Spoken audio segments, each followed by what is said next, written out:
I'm so excited, and I know most of you already know me, but for all of those that might be watching and like out internet famous, I'll tell you guys that again, I'm Ladan, and I own Leave It To Me, but I'm going to teach you a little trick for people that don't know how to say my name. It's Ladan, just kind of like, have you been? Laden. So like you get rid of the bin in Bin Laden and you get rid of the bad. So I kind of talked about that on the podcast also. So Leave It To Me was supposed to be Leave It To Laden, and then somebody told me, your name is too hard. Maybe you don't put your name in the title. So I'm just going to kind of go over how Leave It To Me came about. So I'm an immigrant from Iran, and I'm a lot of things, as all of us in the room are. I came when I was 4 from Iran, and did the normal thing that you have to go to college and grad school and do all the things that are kind of expected of you because your parents have a vision of what your life is supposed to be. And I promise you, my parents did not have a vision of their child being an event planner, much less an event planner for the bizarre things that I do. So I went to pretty good schools. My RIT experience, my dad was a college professor, so he had tuition exchange at other schools. So he gave me a list and said, these are the private schools that are in the program that like we can get free tuition in. And I wanted to go as far away as possible because there were schools in California and all that. But he made the rule only 4 hours away by car maximum. So RIT was a weird choice because it's a very technical school and I studied international business, but it's an amazing school. So I knew that I wanted to get a master's degree in international management because I was studying international finance, and I found out that Thunderbird was #1, and so I went to visit, and they said, with your coming right out of college, it would be smart for you to start in the summer semester. So I applied and I got in, and I went from college 2 days later to grad school. So I went from Rochester that had no sunshine, and I arrived in Arizona, and I realized, hey, I'm happy. And so I realized that I probably suffer from seasonal affective disorder, or whatever it is. So I like the sunshine. So Thunderbird was an amazing experience, but unfortunately, having gone 2 days after college, I didn't have work experience. So now I'm overeducated, and people are like, oh, I wish that you had work experience so that we could hire you. So I ended up not finding a job right away in the banking industry, which is what I wanted to do. So I went to, I got a temp agency, and the very first temp job, they put me at Iridium, which is, it is still again now, it re-emerged. At that time, it was the amazing global company that was doing satellite phones, and they started sending up the satellites to space, and then while they were doing all that, the cell phone industry became really strong, and the satellite phones were not as needed.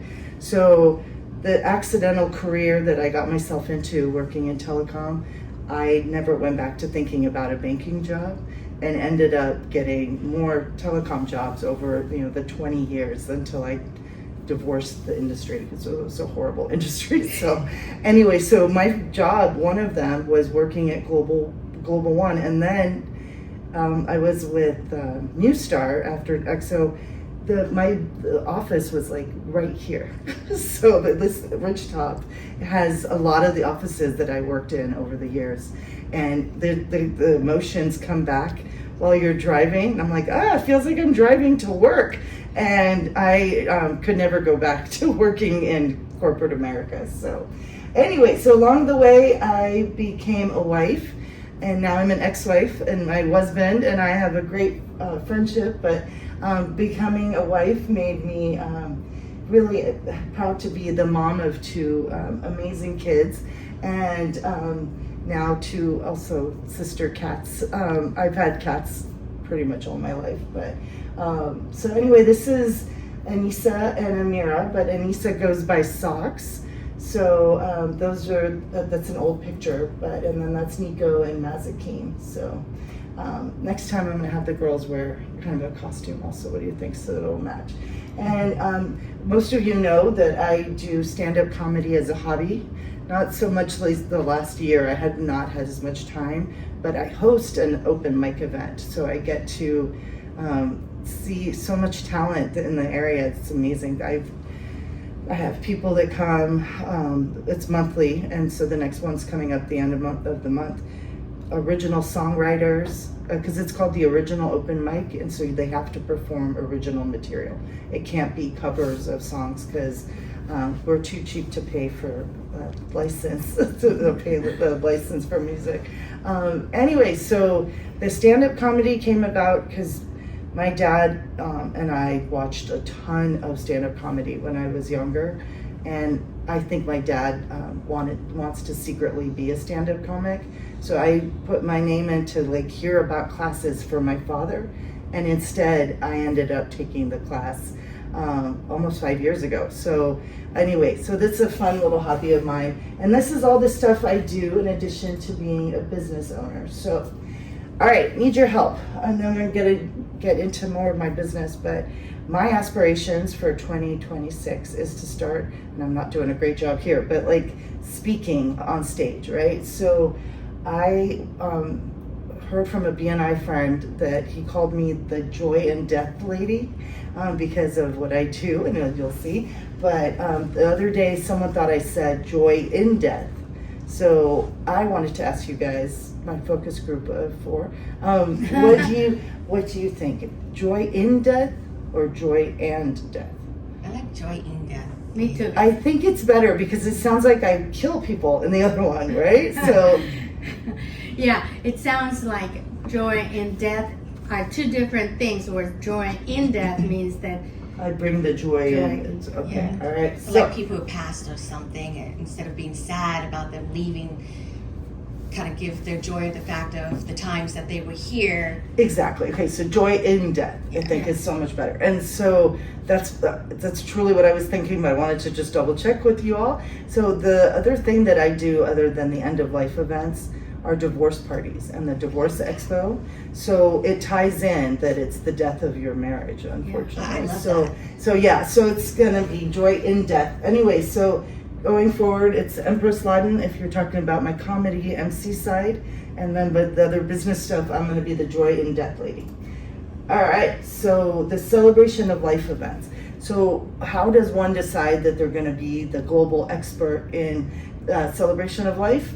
I didn't decide. I talked about it in the podcast, but it's a decision that I feel that God just directly sent me the message, and I ignored it, and then he sent it again, and then I ignored it, and the third time was a charm. And I'm so glad that it's I think a place in the industry of the end of life industry that is really untapped. People, for example, people know what to do as far as a traditional funeral, but there's not a lot of guidance for what to do when it's a celebration of life, right? And so, and it can be anything, but whoever wants to make up whatever they want to do, but a lot of times it's overwhelming to throw an event that you've never thrown that kind of event before, much less while you're grieving. So that's where I come in, and I like to, and I really truly feel that it's the vision of the person that's organizing it, the group of people that are organizing the legacy event. It's not for me to come in and say, okay, you should have 10 orchids and on each table. It's not my vision. It should be their vision, and I just help be the concierge that makes it happen. So a lot of times when you have a party, you're the one running to the store to get the things right before. You should not be doing that in a day that you're celebrating someone that's passed away that meant so much to you. So I can do the running around, I'll do the setup, all this stuff, so that the person, the family that's coming to the event can just show up as guests, right? So I had branched into doing other kinds of celebrations that are other milestones, but I truly feel like this is my calling, so I'm trying to stay very focused on the end of life events. I just booked a 50th birthday party.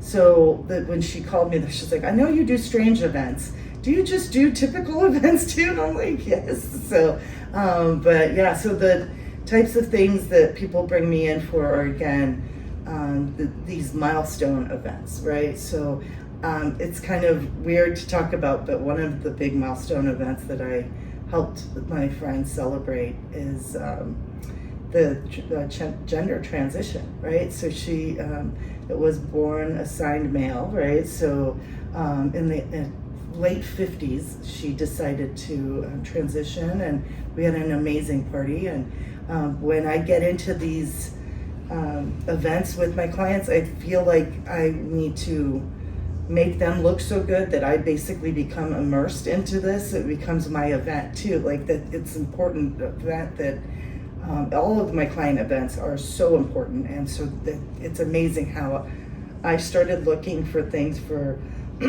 so she was going from having the male appendage to the female, so everywhere I would go I would look to see, oh, an orchid, or this looks like one, a hoo-ha, like let's get, and so like you become immersed in it. Like it's just because these are such different, unique events that it's like out of the box thinking, which I love. So, all right, so the last thing I'll say is that when I was in corporate America, it was always the bosses that were super organized and they had their shit together, excuse my language. They had this stuff that they could handle. They had a deadline and they would fall apart.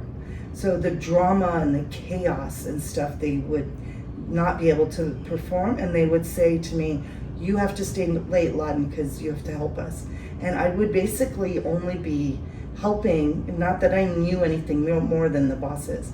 I could handle pressure and I could handle the stress of the deadline, and then I would get them to just basically give me what to put in the PowerPoint or in the the spreadsheet or whatever. I could get them to calm down enough. So this is why I'm not a wedding planner.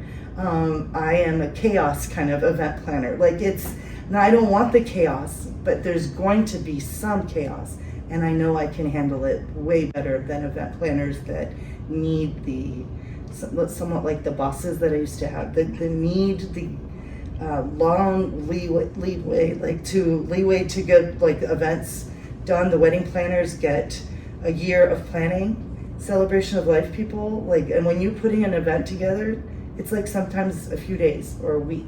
And so this feels natural to me and I think it's just because it's the life that I've been handed. I have a lot of drama in my own life, as everyone does, but it's something that I don't want to create the drama, because I don't need to have it feed my soul, but it is nice to know that this is a skill that I have, because a lot of people need to be I can be the chicken with their head cut off instead of the other people. So all right, so this is the other thing that we were talking about with the end of life.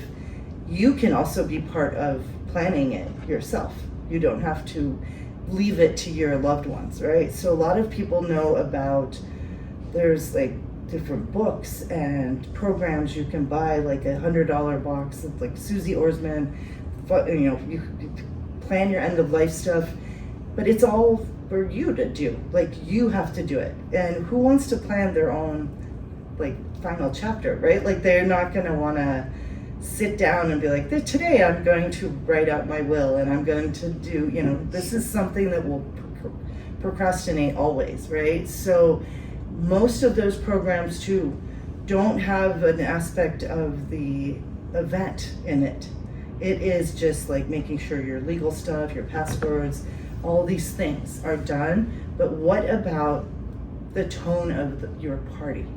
So that's where I come in. It came to me, this idea of doing a funeral pre-planning program that included the event as the central part, and then also the accountability piece, because I was a project manager for so long, herding cats was what I did. So making sure that with the client and that giving them fun deadlines to finish each of the tasks, and also It's what? Oh, a kitty cat. Oh, Speak of Really cats, cute. they- I can't believe there's like a stray cat in the middle of an office park. That's Yeah, awesome. So anyway, so the aspect of the legal lawyers do this all the time. Financial consultants do this all the time. They get all the stuff from the client, but it doesn't include what pictures do you want, right? So anyhow, so the program, the Final Gift program, is very much modeled to be in a group setting, because I think that over the years I've learned from coaching that I've purchased that when you're in a group, you get ideas from one another and also from the expert leading the discussions, right? So when I've done some group training for my business, there's amazing feedback that you can get from other small business owners. But in this case, going through the 3-month program, you can see also that like, oh, so-and-so wants to have a Viking funeral. They're gonna, and they're legal in Maine, a Viking funeral. So like if you decide you wanna do it, you basically shoot an arrow and light your body on fire through this Viking funeral. But nobody really heard of it, right? Like, so if you hear about things that might be of interest to you, one of my clients recently used a thing called, a company called Earth Funeral, and she was actually composted. They do human composting, essentially. So she was turned into soil. Yeah, I don't want to do that, but again, it's an option. So like people can learn about it. So here's what I've done with the Final Gift to help people understand the acronym. It used to be called The Final Gift, and I was meeting with 2 friends. They're retired psychologists, and the one gentleman, he writes beautiful poetry. He said to me, he's like, I wish there was another A, because you can't move forward with planning until there's acceptance. So I'm like, hey, I can change it from The Final Gift to A Final Gift. So that's where it's, the A is for acceptance and the most important thing. But the rest of it is like the formalities, like that's all the stuff the finance folks that are in your life, the estate planning, like so inheritance and how the word will go out when the time comes. But also I talked about accountability, like being able to have my project management background to create this like, hey, you have to check in weekly. We're gonna like make sure that you've got during the 3 months of the program, you can finish your will, trust, the documents that need to happen. So call the documents that are around end of life, the gift wrapping, so the paperwork. So, and then the party in the box for the final gift is, the fun in the box, right? So like the paperwork is boring, but we're gonna get through it while you plan the gathering and then give instructions for if you do want to be cremated, maybe you want to give instructions where your ashes will be, how do you put it? Ashes are cremation. No, but like where are they distributed? just yeah. So I learned because as a Muslim, and cremation's not allowed, right? Yeah. One of the very first celebration of life client that I had, her mom had told her that she wanted to be cremated. She even told her the funeral home, the famous one in DC where the presidents all go and deal with galas. She wanted to have her ashes spread, that's the word I was looking for, spread in 6 different places. So from her, I learned that the crematorium actually give you 6 baggies, like they divide it up. I had no idea. And then I found out also that you can't just spread ashes wherever you want, because mom wanted to be in the Chesapeake Bay because it was like a really important place, but it's illegal to do that. But I guess so many people do it anyway. So my friend told me the story of her sister's husband that passed, that they love to go on cruises. So they took his ashes on a cruise. And so she went out on the balcony with her sister, and then when they put the ashes in the air because of the wind, it like blew back on them, and I'm like, yeah, I'm not really a fan of that. And so anyway, so having this stuff talked about, like, because of what God bless you, because of what I do, my parents have now finally, I've shared some of their wishes with me. My dad is like, I don't want anyone watching as the body goes in the ground. Like, he wants only immediate family. So I'm lucky in that he shared this with me. And normally people don't just have this conversation, right? So, and then being able to provide the instructions and provide, I've heard about the people like burying mom or dad's favorite thing in the coffin with them. So I was telling my dad this story, and he told me some stuff about people like grave robbers that he'd heard about in Iran, that like people would go in because they had a tradition, the Armenians would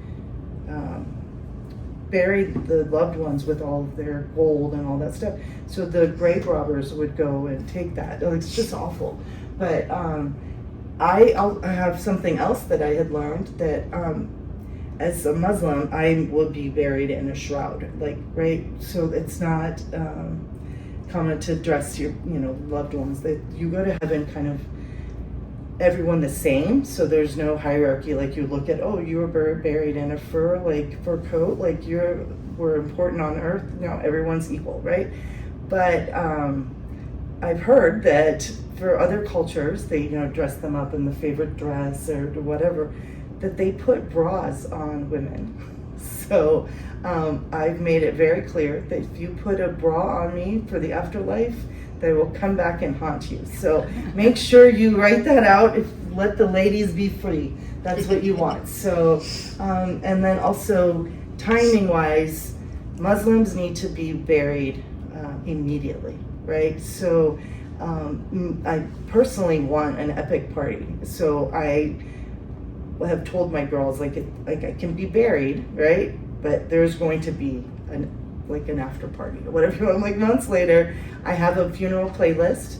So I do suggest that if you do have music that you want played at your celebration, just start thinking about it. And then also, I have decided I'm going to pick a lot of my pictures for my slideshow. So I am going to show you a picture real quick. I'll skip over this because I have 2 expos coming up. The second divorce expo that's going to be in Annapolis, and then also I'm doing a Final Chapter Expo, which is going to be all things end of life, all things being a senior, like anything. So if you have anything that you would want to talk about, like I'm going to have speakers, vendors, and that's the one thing, but people that have recreated themselves, like you're just like people that like this chapter of your life can be new beginnings of, like, you always wanted to maybe, I don't know, be a professional dancer or whatever, like, an artist. That I've seen so many people that are retired that can't sit still and have done new, fun, amazing things. So I'm really excited about the Final Chapter Expo is going to be in Herndon in April.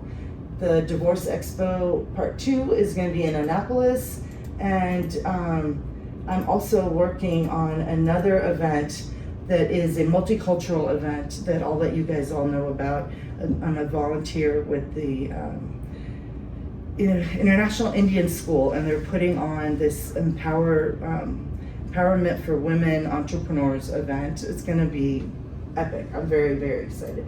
All right, so here's how you can talk to me if you want, but here's what I wanted to just show you. So if you see my peacock, we were talking about like your favorite animals and sea turtles and all these things, and peacocks have not been my favorite animal. Like, I am more of a tiger or a lioness, kind of like, that's what I love cats, as you saw. The colors are the very first event that I planned, the high school prom, and the colors were purple and teal. I was cleaning out my house, like everything is being like reorganized and taking so many things to the dump, it's unbelievable. I don't know where these pictures came from, but they're from that first event that I did.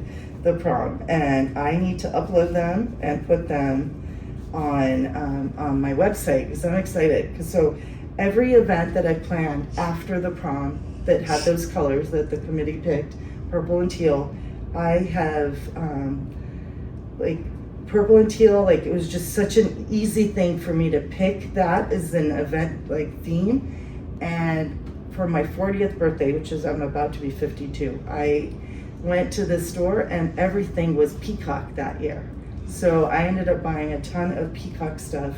And when I created the business, they asked me, the graphic designer said, what do you want? And I'm like, I want a purple and teal peacock. And that's how it happened.